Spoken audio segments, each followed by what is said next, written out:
Foi bem bonitão de azul em pé aqui na.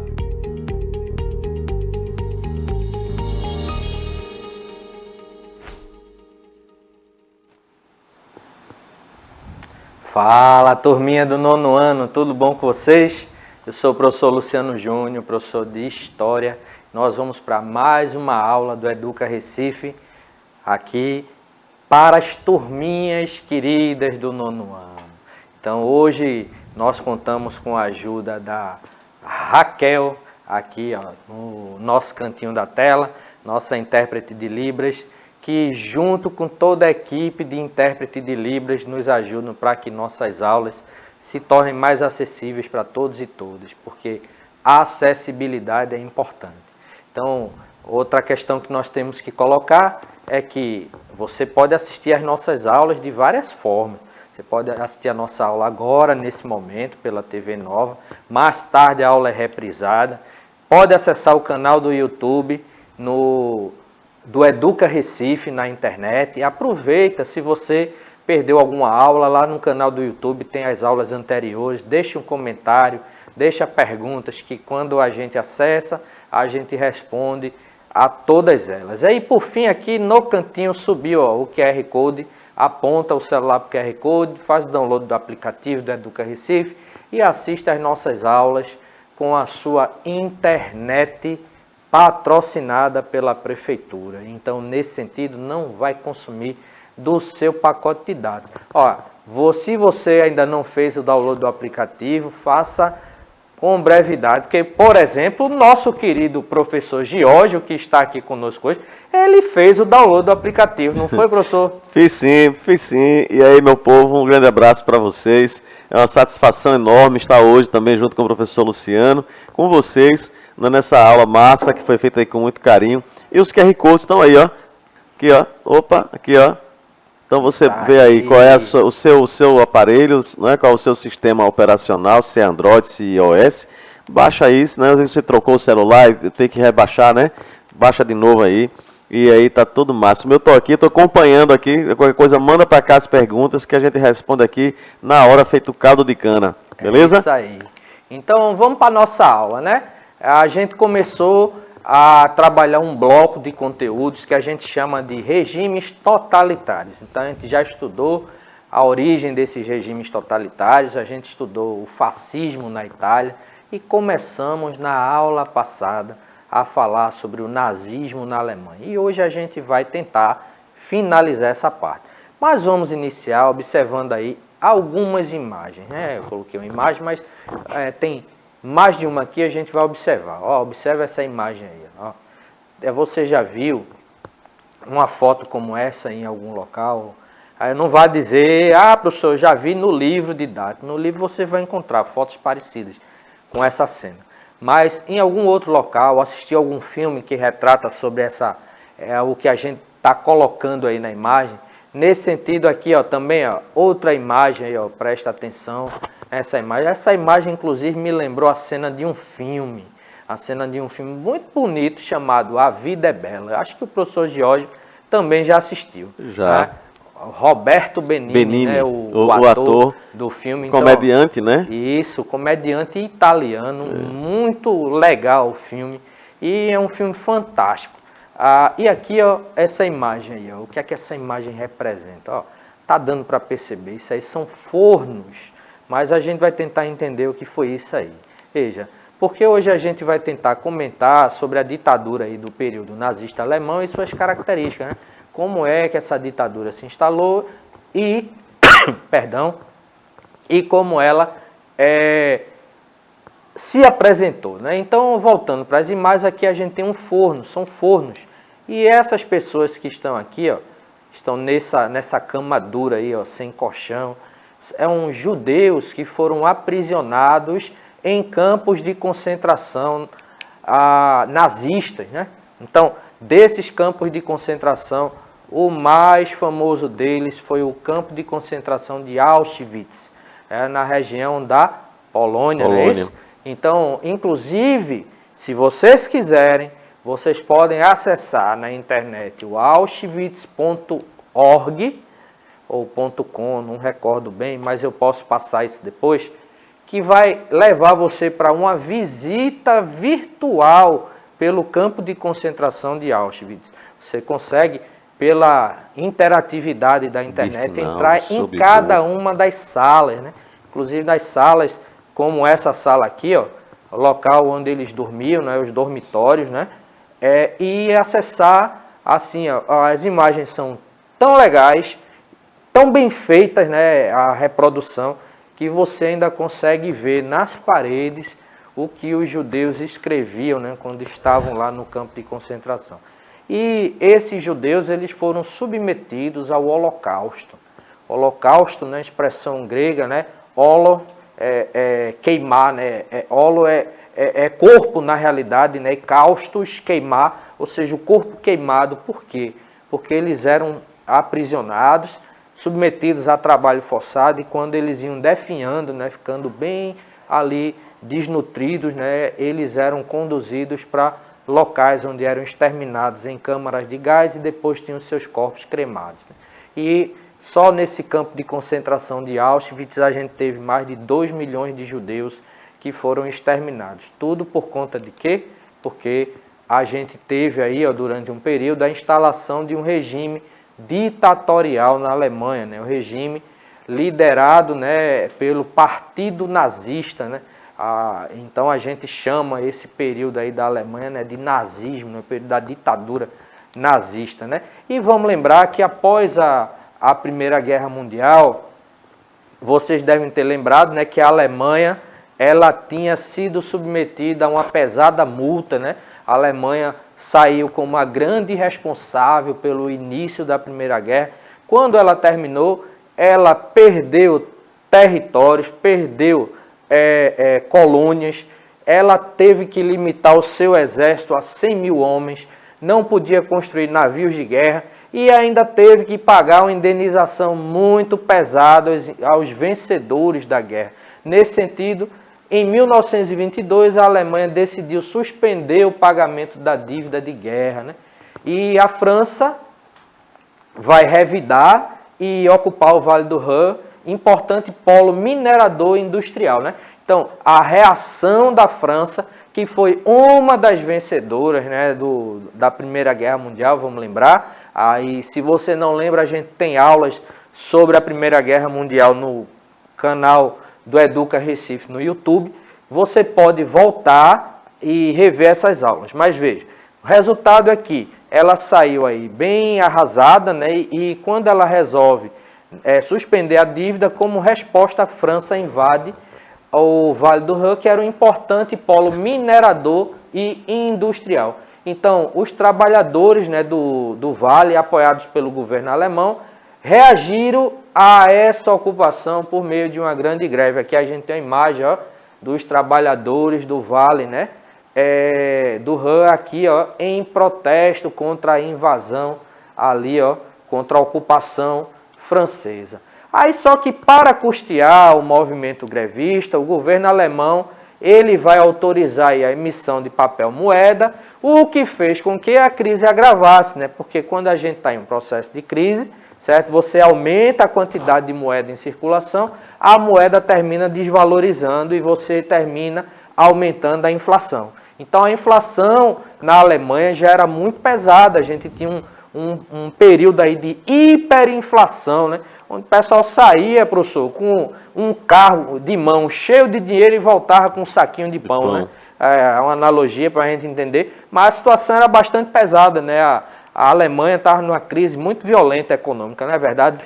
Os anos 20, né, que são os anos posterior à Primeira Guerra Mundial, também chama de período entre guerras, é um período muito complicado para todos os países que estavam envolvidos com a Primeira Guerra Mundial, mas principalmente para a Alemanha. Então a fome, a miséria, a pobreza, né, a humilhação. Então isso vai levar a Alemanha a um processo político que o Luciano vai explicar aí, que é a ascensão do nazismo, né, na Alemanha, do Partido Nacional Trabalhadores Alemães, que é inicialmente, quando a gente estuda um pouquinho esse período, 20 até a República de Weimar, quando ela é criada na Alemanha, a Alemanha precisava tomar medidas realmente sérias para se reerguer. né? Mas o problema é que as pessoas elas distorceram um processo político e econômico e aí vai chegar, vai culminar nessa ascensão do nazismo que não foi bom para ninguém. Exatamente. Então vejam, enquanto a moeda se desvalorizava, a inflação aumentava, a crise econômica, né, ela se estabelecia cada vez mais e mais forte, os banqueiros acumulavam fortunas e os exportadores que recebiam pela venda de seus produtos em dólar também enriqueciam. E isso foi levando, né, a sociedade alemã a um processo de, assim, de onde eles não ficaram tão conformados ali, né, com a situação e queriam providência, né, para resolver a questão da crise.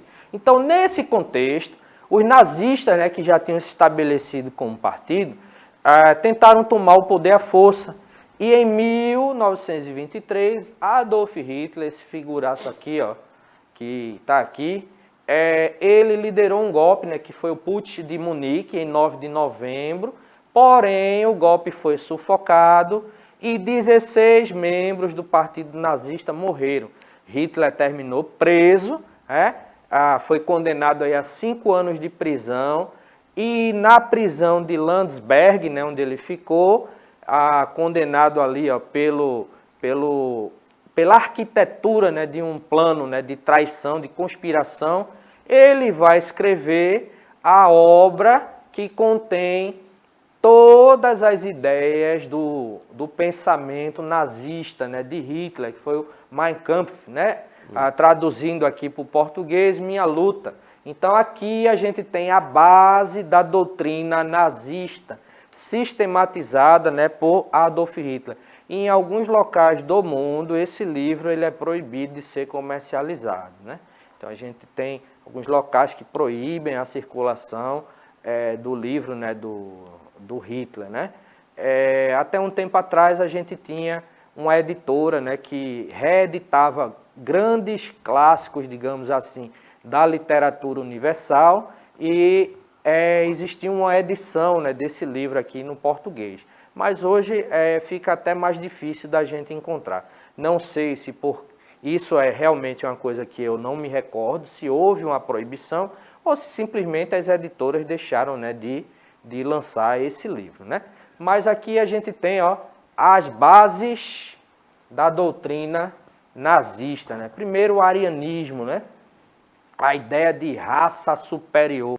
Os alemães, os nazistas, né, eles consideravam, né, por serem descendentes aí dos arianos, eles tinham, né, um padrão biológico, genético aí superior em relação aos demais povos. Então, nesse sentido, eles se colocavam como, digamos assim, né, seres humanos superiores, né? E isso aqui, ó, vai terminar gerando o que a gente chama aqui, ó, de racismo, né? Racismo e antissemitismo. Antissemitismo por quê? Porque vai haver uma perseguição muito grande dos nazistas aos judeus. A gente viu no início da aula as imagens lá, né, do campo de concentração.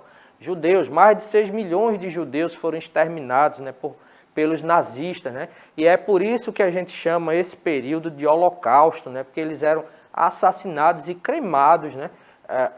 Então, nesse sentido, o que a gente observa é que a ideia que fazia com que eles se considerassem, né, uma raça superior, fazia com que eles se achassem no direito de subjugar ou até mesmo de exterminar outras raças, né? Então, o racismo, né, porque havia uma perseguição aí contra judeus principalmente, né, daí o antissemitismo pelo fato dos judeus serem um povo de origem semita, então perseguiam principalmente os judeus, mas também perseguiam negros, ciganos e homossexuais, certo? Então, existia uma perseguição aí dos nazistas, né? Fora o fato que, politicamente, eles vão, pela doutrina aqui, ó, do anticomunismo, eles vão também perseguir comunistas, né, de ideologia marxista, né? Os socialistas marxistas, né?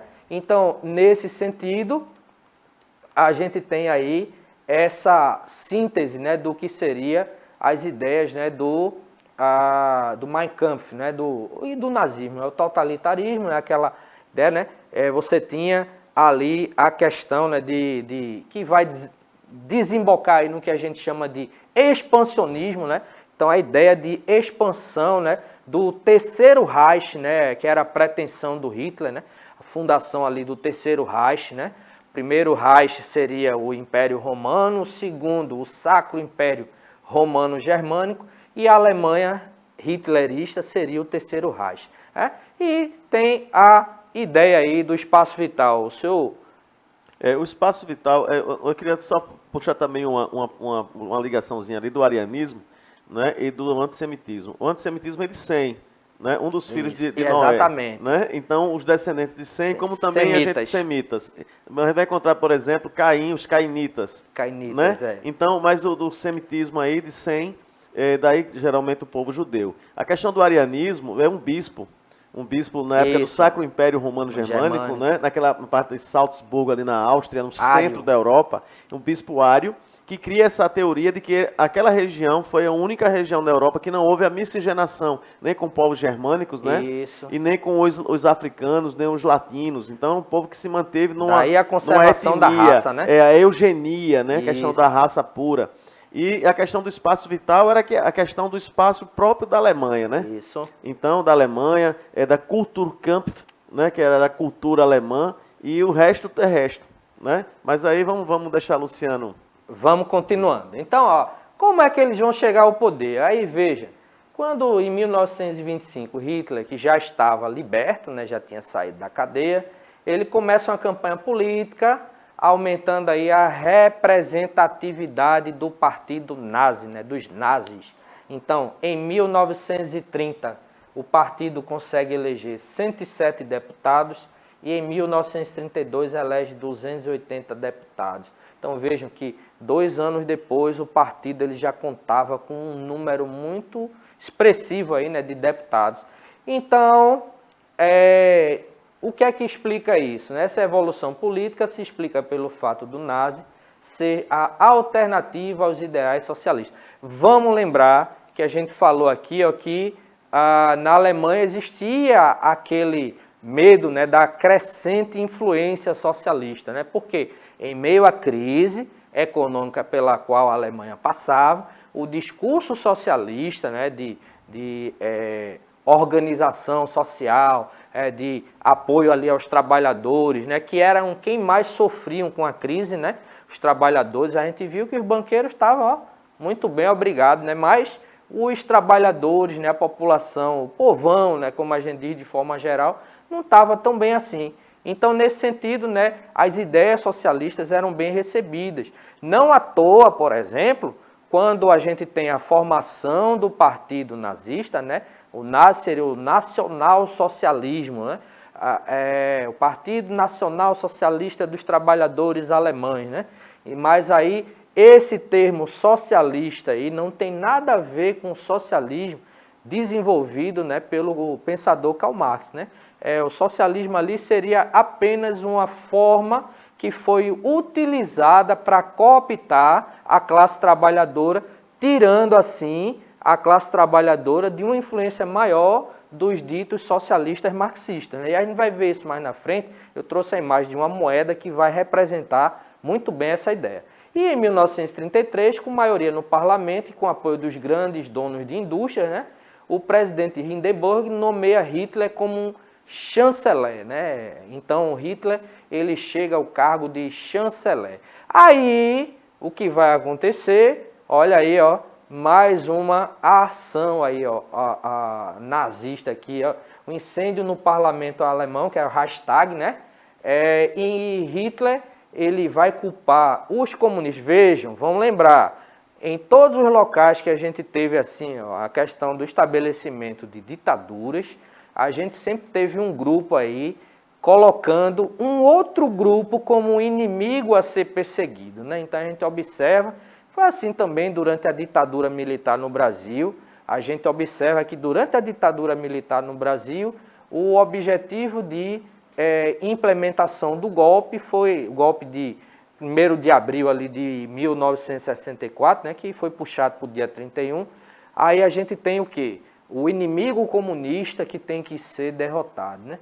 Então se dá um golpe para em teoria, proteger o Brasil contra uma revolução comunista que não tinha risco nenhum de acontecer naquele período. Certo? A mesma coisa aqui a gente vai ver, ó, vão culpar os comunistas, né? Que foi o quê? Um pretexto para acabar com os partidos, né, de viés mais socialista. Então, começaram a ser criados campos de concentração para que esses ditos inimigos, né, do Estado, eles eram desviados ali para o campo de concentração. Aí vejam, com a morte do presidente Hindenburg, né, Hitler se torna o chefe supremo da Alemanha em 1934, o chamado Führer, certo? Então, nesse sentido, começa aí uma perseguição aos opositores, né?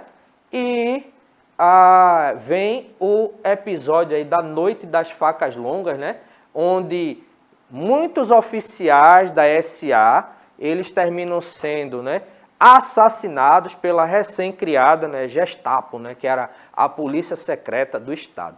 Outra coisa que a gente vai observar, né, em todos esses regimes, né, ditatoriais, a gente vai ter também o chamado serviço secreto, né, do partido que está ali, ou do grupo que está ali no poder, certo? Então, esses integrantes, eles existiam para investigar e procurar possíveis focos, né, de reação, né, à ditadura. Então, eles se infiltravam, né? E tem um filme bem interessante que vai mostrar um pouco isso daí, né? O filme do Quentin Tarantino chamado Bastardos Inglórios, né? Tem o caçador de judeus, né? Naquele... E o camarada, ele se infiltrava ali e ele saía caçando judeus refugiados, né? Mas por que é que a gente traz esse filme? Porque era a política que era utilizada para tentar descobrir aí, digamos, né, os inimigos do Estado, né? E eram perseguidos, né? Então, aí, ó, quando a gente tem a implementação desse período ditatorial, aí vem a ideia, como a gente já falou, né, de criação do terceiro Reich, né? Reich é uma palavra aí que vai significar reino, né? A ideia aí era um reino de longa duração, chamado reino aí dos 1000 anos, né? Então, quais eram as características do Reich alemão, nazista, né, chefiado por Hitler? Nacionalista, mas é um nacionalismo extremado, né? Então, colocando ali a Alemanha como superior a todas as outras nações ali, racista, totalitário, anticomunista e de adoração ao líder supremo, que era, nesse caso, o Adolf Hitler, né? A arma usada para conseguir isso daí, como se não fosse diferente também em todos os regimes ditatoriais, foi a educação. E com isso a gente faz um adendo, gente. A educação é uma coisa muito importante, né? Em todos os regimes, né, regimes que pretendem alienar a população para tentar controlá-la, né, ou de forma mais sutil, ou de forma ditatorial, se faz muito uso da educação, da propaganda, né? A propaganda, a educação, porque a educação ela vai transmitir aquilo que foi acumulado pela sociedade durante um bom tempo. Então você ali vai transmitir valores, vai transmitir ideologias. Então, nesse sentido, controlava a educação e a educação vinha com uma grande quantidade de propaganda do governo. Então, a cargo do ministro Joseph Goebbels, que foi o ministro de propaganda do Hitler, ele vai, né, fazer peças, né, de propaganda muito assim, interessantes, né, e bem feitas, de forma, né, que esse negócio de fake news que a gente utiliza hoje, era utilizado já lá na época, né?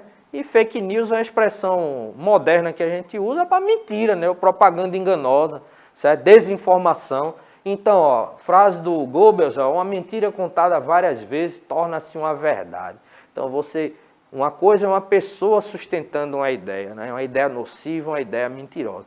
Outra coisa é um grupo, né? Então, quando a gente vê um grupo muito grande concentrando, reproduzindo aquela ideia, aquilo pode parecer que tem um caráter, né, de fundamento ali, de verdade, mas não necessariamente isso acontece, porque a mentira sempre vai ser uma mentira. Então, nesse sentido, outra ideia aqui para a gente trabalhar um pouco mais, né? O nazismo ele rejeitava o conceito de luta de classe. Porque como a gente tinha ali o Estado totalitário, né? A ideia do nacionalismo extremado aí muito forte, então essa ideia, né, de uma classe social lutando contra outra, dentro dessa perspectiva do nazista, não era interessante, né? Porque eles queriam um Estado forte, centralizado, com a população coesa, mesmo que para isso eles tivessem que utilizar, e utilizavam mesmo, a violência, né? Então, nesse sentido, o conceito de luta de classe também, o igualitarismo, favorecendo a economia estratificada, com as classes sociais definidas, tendo por base o mérito e o talento, mantendo propriedade privada, certo? Bem como criando uma espécie de solidariedade nacional que transcenderia a distinção de classe. Antes, era aquela coisa, antes de você se identificar como um trabalhador, classe média, né, da indústria tal, você se identificava como alemão, certo? Então, nesse sentido, a nacionalidade, ela estava acima de qualquer classe social a qual você pertencesse, né? Então, nesse sentido, existia essa ideia. Então, as ideias comunistas, né, elas eram desprezadas, e os comunistas eram perseguidos, né? Então, aqui, ó, uma frase do próprio Hitler, né, em uma entrevista que ele deu na década, né, de 30, ele dizia o seguinte: o nosso termo adotado, socialista, não tem nada a ver com o socialismo marxista. Marxismo é antipropriedade, enquanto o verdadeiro socialismo não é. Interessante, né, professor, essa ideia. É porque assim, ele já coloca, ele dá um novo conceito à palavra socialismo, Socialista. né? Porque quando a gente fala, gente, socialismo quer dizer não haver uma propriedade privada. Isso. Então, uma propriedade coletiva. O que é uma propriedade coletiva? Veja, lá nas antigas escrituras, né, nas primeiras comunidades eclesiais, lá com os apóstolos, né? Por exemplo, São Paulo tem uma história de São Pedro, quando ele cria as primeiras comunidades cristãs, né, que são do ponto de vista socialista, onde todo mundo trabalha e todo mundo usufrui do produto produzido. Então não há aquilo que é meu, que é seu. Então o socialismo marxista, ele ia combater a propriedade privada da época da burguesia, que explorava o trabalhador. Era um contexto diferente. No exatamente. caso do socialismo nazista, né, tanto que a sigla nazi significa, Nationale Arbeiten zur, né, tem um termozinho alemão, mas quer dizer que eles são socialistas. Então o socialismo que ele quer dizer, ele quer impor às pessoas uma nova terminologia para a palavra. Ele cria um sentido que não é. É como a gente dizer o que é extrema-direita, o que é extrema-esquerda, o que é direita, o que é... Então, né? Então primeiro entender que o socialismo que ele tenta colocar e colocar na cabeça das pessoas é um socialismo criado por ele. É uma ideologia criada por ele, mas que na origem da palavra, não é? O socialismo ele só tem uma descrição, né? Um conceito, que não existir uma propriedade privada em detrimento da coletividade. Você pode ter uma frase, viu, Luciano, rapidinho, interessantíssima, que eu não esqueço, que é de Lenin, quando Lenin cria a União Soviética, né, a União das Repúblicas Socialistas Soviéticas, ele diz: não se pode pensar numa política econômica sem mercado. O que quer dizer? Sem comércio, sem venda, né? Mas o que não pode permitir é deixar a política econômica ao bel prazer do mercado. Exatamente. Então, veja, né? Na ideia, na cabeça de Lenin, que é um dos pais do socialismo, né, do comunismo, que o comunismo é a forma de governo que adota o socialismo como estrutura econômica política, embora o governo assuma uma forma de Estado, né, uma política de governo. Então, quando Lenin cria a NEP, que é a New Economic Plan, o novo plano econômico, ele diz, o socialismo ele deve existir, mas existir com a política de mercado. Mas não deixar que a política de mercado controle o Estado. É diferente. Aí, lógico, depois que Lenin morre e Stalin assume, é que a Rússia vira outra coisa. Outra coisa. Então, na história, tem algumas situações que a gente precisa entender muito bem quando foi criado e depois como se torna diferente. Tá certo? Para que a gente não pensar que tudo é ruim ou que tudo é bom. Mas, dependendo da situação, as coisas precisam ser dosadas. Para a gente finalizar nossa aula, que o nosso tempo já está esgotando, tem aqui, ó, para a gente exemplificar isso, o caso da moeda nazista, né? Essa moeda 34. aqui, certo? Ela foi uma moeda criada para a comemoração do Dia do Trabalho no ano de 1934. Então, observe, a gente tem aqui os dois símbolos utilizados pelo comunismo, a foice e o martelo. A foice representa os trabalhadores rurais e o martelo representa os trabalhadores da indústria. Então, aqui, ó, nesse sentido, a gente tem a águia, certo? O símbolo do Reich, né? Alemão, com a suástica nazista. Mas o que chama a atenção, ó, o símbolo aqui do socialismo, ele usa a foice e o martelo cruzados, porque é a união dos trabalhadores de dois setores. Aqui, ó, esses dois trabalhadores, eles estão condicionados sob a supervisão do Reich, do regime nazista.